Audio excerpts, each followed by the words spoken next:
लाल की जय. काढतो व्हिडिओ टाक तुम्हाला मस्त पैकी आता व्हिडिओ काढतो तुमचा आहे. वरीच 94 इथं किती का? 122 इथं 122.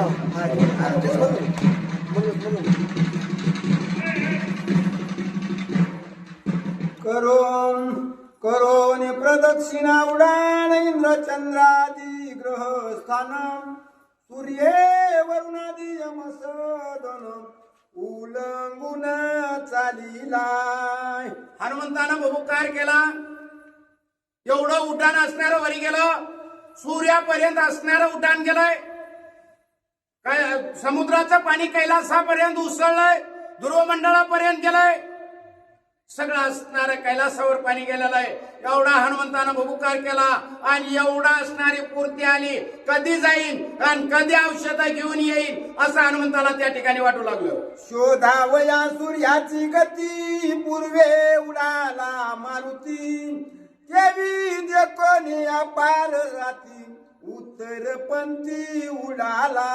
कसे उडले हनुमंतराय? जसं असणारे लहानपणी सूर्याचे असणारे दिशेने गेले होते का तसं उड्डाण घेतलं.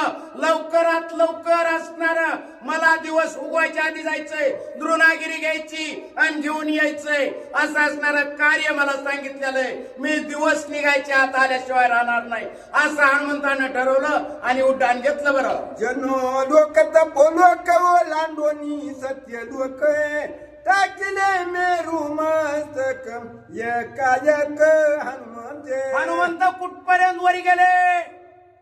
ध्रुव लोक, स्वर्ग लोक असं असणारं बराच वरी गेले. वरी जाऊन असणारं सूर्य लोकापर्यंत उड्डाण गेलो आणि लवकरात लवकर असणारं सूर्य उगवतो त्या दिशेने पूर्व दिशाकडे असणारं उड्डाण केलं आणि हनुमंतरा असणारे दुर्नागिरी आणायला निघाले. सनीद कैलासाद्रित येते देखील यमाद्री द्रुनाद तो त्या माझा इंजयावरी देवौषधी. वरी असणारे कैलासापर्यंत गेले. दुर्नागिरी पर्यंत गेले.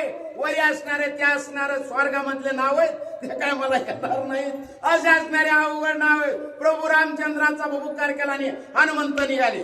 दिव्य औषधी युक्ती म्हणतात ते जन लखलखित ते जे कोणी हनुमंत अति विस्मित सोय झाला. त्यावेळी हनुमंताचं उड्डाण दुर्नागिरी पर्यंत गेलं.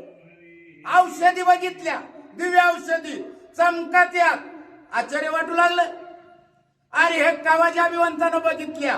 त्याला कधी माहिती झालं मी असणारा आता ह्या औषधी नेल्याशिवाय राहत नाही. आता माझं उड्डाण इथं आलंय असा हनुमंताला औषधी बघितल्यानंतर आनंद झाला. कैलासानी कट हे माद्री द्रोणादी तो त्या माझारी दिव्य औषधी त्यावरी निज तेज करी लखलखित. कैलासगिरी असणारा डोंगर आहे. त्याच्यावर द्रोणागिरी नावाचा डोंगर आहे. त्याच्यावर असणाऱ्या औषध शल्य विशल्य नावाच्या असणाऱ्या औषधी त्या हनुमंतानं पाहिल्या आणि हनुमंताला आनंद झाला. वायू रुद्राचा निज तुते मारुती त्याचा निज सुतन वेग उडून या हनुमंत औषधी आणू स्वयाला. हनुमंत असणारा वायू सुत आहे. तो असणारा वाऱ्याचा मुलगा आहे आणि तो औषधी आणण्यासाठी आलेला आहे. असं असणारं उड्डाण केलं. जसं वाऱ्याला गती त्याच्या पुढं मनाची गती, मनाच्या गती पुढे हनुमंताची गती होती.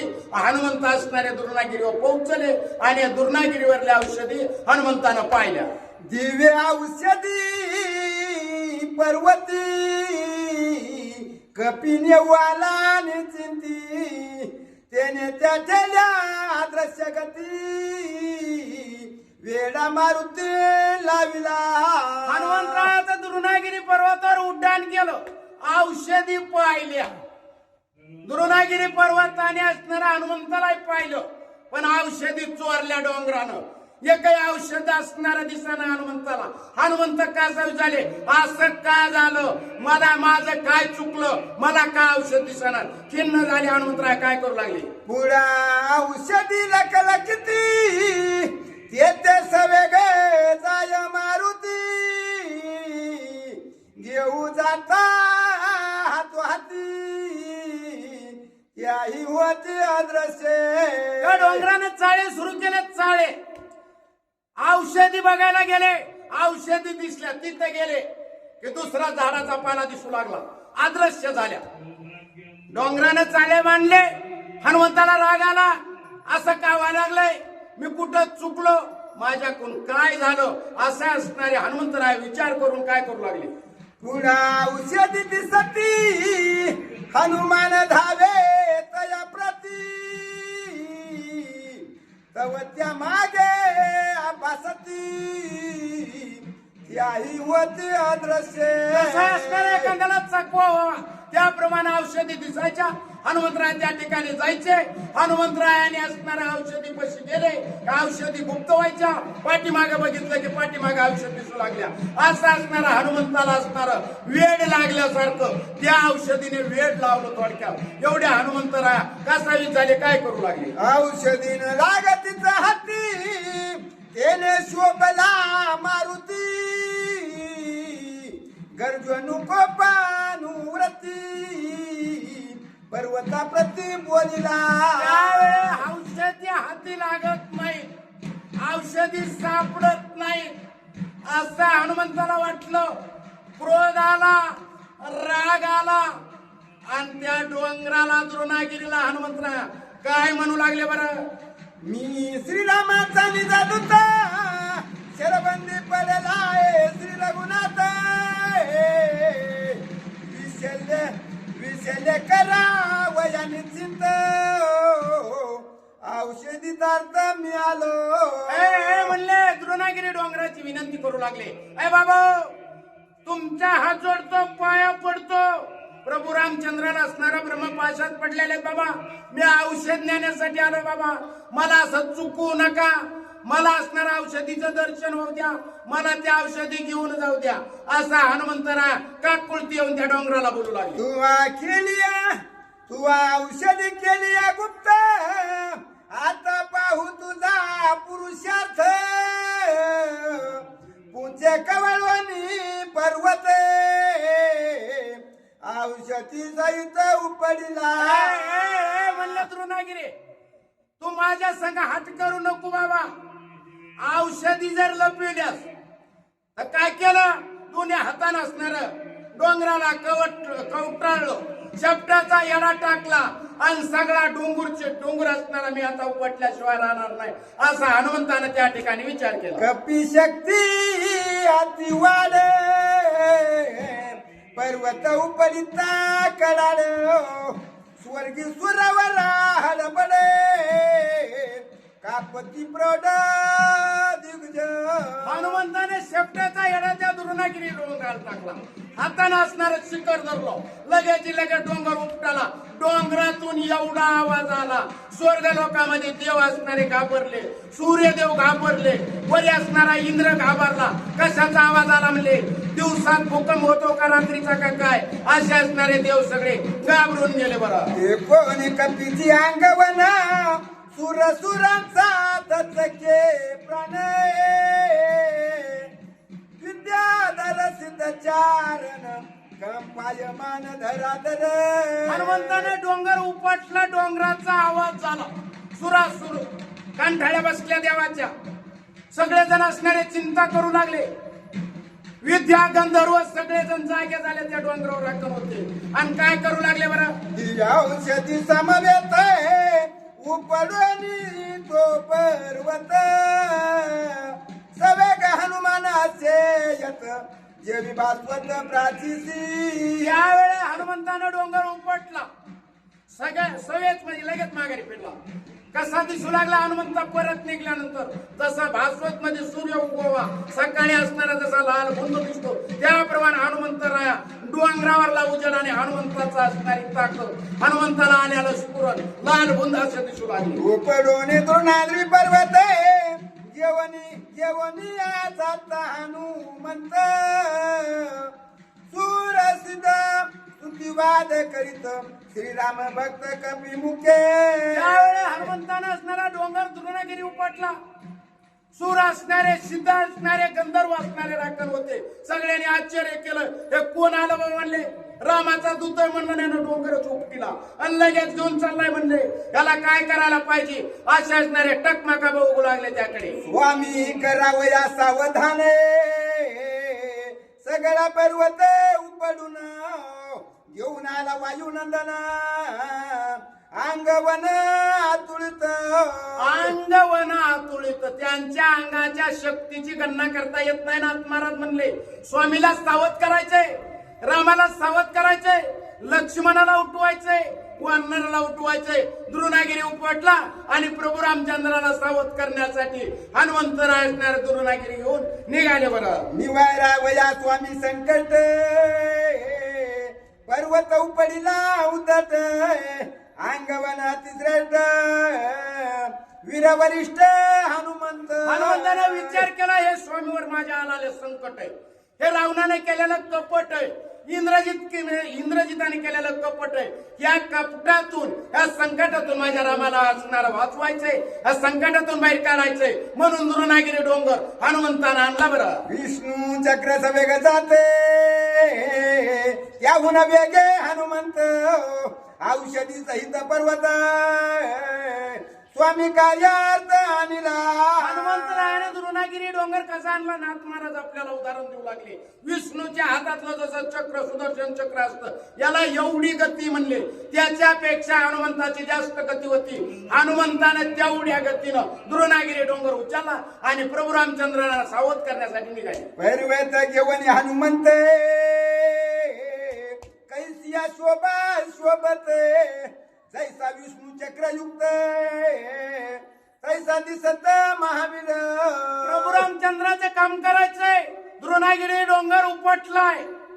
जसं विष्णूच्या हातातलं चक्र शोभा देत त्याप्रमाणे असणारे हनुमंत शिफ्टीमध्ये असणारा पर्वत बांधलेला आहे. शोभा दिसू लागले. मी आताच असणार माझ्या गुरुला, माझ्या स्वामीला सावध करण्याचं काम मी करणार आहे असं हनुमंताला स्फुरण आलं. बरं पर्वत जया औषधीवरी आणि ताची वानर भारी त्या वायू स्पर्श वानर हरी शरपंजरी सुटल्या. नाथ महाराज आपल्याला सांगू लागले औषध पाजल्यावर, औषध पिळल्यावर उठतेल याचं नवल काय. नुसता पर्वत आणून ठेवला आणि त्याच्यावरली हवा वानराला लागली.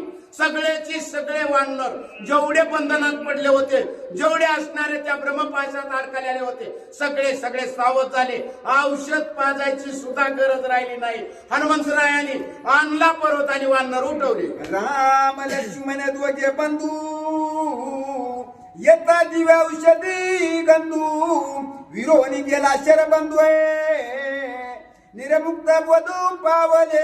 त्यावेळेस राम आणि लक्ष्मण दोघे बंधू औषध पिळायच्या आधी उठले. औषधावरली हवाच लागली, निर्बंध झाले, सावध झाले आणि हनुमंताची स्तुती करू लागले. काय बोलू लागले ऐका. वनरांगी घाय दारुण बुजवून गेला पय संपूर्ण अंगीचे कान पलेवन अस्थि संपूर्ण साधिल्या. त्यावेळेस जे वानराला मार लागलेला होता, बाण लागलेले होते, जे वन झालेले होते, ज्या जखमा झालेल्या होत्या, त्याच्यामध्ये औषध पिळलं. सगळे असणारे वानर सावध झाले, जखमा दुरुस्त झाल्या. त्यांना असणारा कुठं वन राहिला नाही. पहिल्याहून दुप्पट त्या वानराला ताकद आली. बोला काय बुजती हे नवल कोणे वानरांच्या असती शतचूर्ण याई असती मंदे साधून सावधान उठविन. त्यावेळेस घाव ज्या जखमा झालेल्या होत्या ह्या बुजल्या याचं नवल नाही. हाडाचा चुरा झालेला होता आणि त्या हाडाचा चुरा एका जागेवर केला आणि त्याच्यावर औषध पिळलं. ते सुद्धा असणारा पहिल्यापेक्षा असणारे सावध झाले, ताकदवान झाले आणि रामनामाचा भुकार करू लागले. श्रीराम सन्मानिला हनुमंत सुग्रीवांगद जांबिवंत विभीषण सन्मानित स्तुती वदत स्वानंद. हनुमंतानं असणारा सन्मान केला. हनुमंताचा प्रभू रामचंद्रानं आलिंगन दिलं सुग्रीव राजानं आलिंगन दिलं, जाबिवंतानं असणार आलिंगन दिलं. सगळेजण हनुमंताची स्तुती करू लागले, सगळ्या जणांना आनंद झाला. चांगलं काम आपल्या हनुमंतानं केलं. आज आपलं सगळं सैन्य हनुमंतानं उठवलं, अशी स्तुती हनुमंताची करू लागली. वानर सैन्य विश्रांती देता झाला स्वयं मारुती. अवघे जण अभिवंदित सन्मानित स्तुती वाले. सगळ्यांनी सन्मान केला हनुमंताचा, सगळ्याला विश्रांती दिली हनुमंतानं.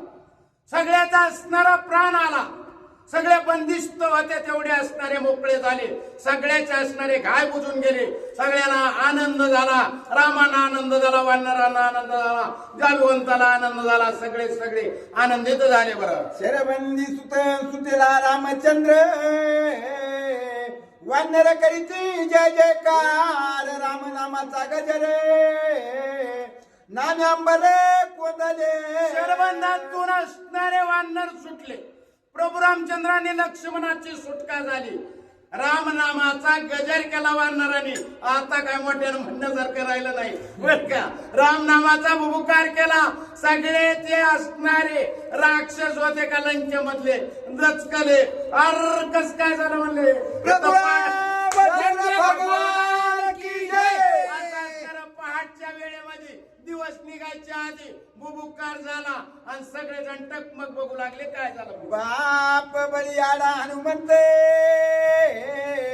उचलोनी औषधी पर्वत. येतील तेथे ठेवणी स्वस्त आला त्वरित स्वामी पाशी. हनुमंताने काय केलं, त्या औषधी तर पाजल्यात, यांना सावध केलं. पण बाबा ज्याचं होतं त्याला माघारी नेऊन दिलं, जिथं पर्वत होता तिथं नेऊन टाकला आणि त्वरित लवकरात लवकर प्रभू रामचंद्रापाशी हजर झाले. बोला बोला. एका जनार्दना शरण झाले शरबंद वचन. पुढील कथा गोड गहन सावधान वधारा. एकनाथ महाराज आपल्या असणाऱ्या गुरुला जनार्दन स्वामीला शरण गेले आणि म्हणले ह्या अध्यामध्ये प्रभू रामचंद्र, लक्ष्मण, वानर सगळ्याची सगळे शरबंधातून ते असणारे मुक्त झाले. पुढील अध्याय असणारा गोड तो उद्याच्याला आहे. असा असणारा गोड अध्याय उद्याच्याला सविस्तर ऐका म्हणले. असे नाथ महाराज जनार्दन स्वामीला गुरुला शरण जाऊन बोलू लागले. श्री भावार्थ रामायणे युद्धकांडे एकाकार टीकाया शरबंध मोचनम नाम त्रयती 300 अध्याय गोडा पुंडलिका